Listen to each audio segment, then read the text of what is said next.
17 জুলাই দিনটি ভারতের স্বচ্ছতা প্রেমীদের জন্য অত্যন্ত বিশেষ ছিল। নতুন দিল্লির বিজ্ঞান ভবনে রাষ্ট্রপতি দ্রৌপদী মুর্মু স্বচ্ছ সার্ভে অ্যাওয়ার্ডসের নবম সংস্করণের বিজয়ীদের সম্মানিত করেন।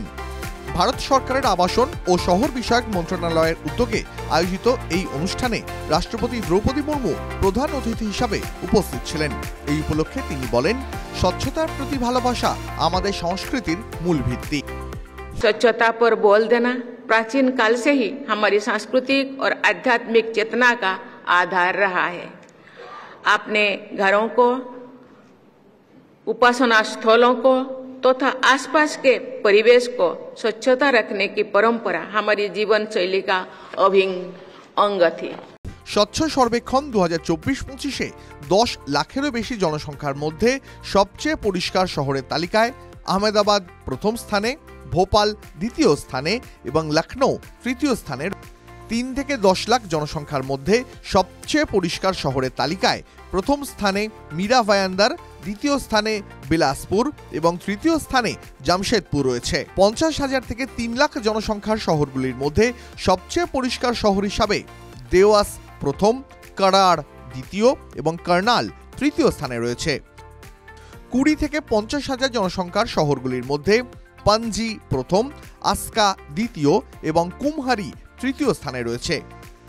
20,000-এর কম জনসংখ্যার শহরগুলির মধ্যে বিলহা প্রথম, চিকিতি দ্বিতীয় এবং শাহগঞ্জ তৃতীয় স্থানে রয়েছে। সুপার স্বচ্ছ লিগে 10 লাখের বেশি জনসংখ্যার শহরগুলির মধ্যে ইন্দোর, সুরত, নভি মুম্বাই এবং বিজয়ওয়াড়ার নাম অন্তর্ভুক্ত হয়েছে। কেন্দ্রীয় আবাসন ও শহর বিষয়ক মন্ত্রী মনোহর লাল খাট্টার বলেছেন, রাষ্ট্রপতির দিক নির্দেশনায় তাদের সরকার স্বচ্ছতা আন্দোলনকে এগিয়ে নিয়ে যাচ্ছে। माननीय राष्ट्रपति महोदया, हम आभारी हैं, आपने 2022 और 2023 के स्वच्छ सर्वेक्षण में अपनी मौजूदगी में 2 बार हमारा मनोबल बढ़ाया। 2023 के स्वच्छ सर्वेक्षण में आपने हमें अपशिष्ट प्रबंधन क्षेत्र में स्टार्टअप्स और व्यवसायों को शामिल करने का सुझाव दिया था।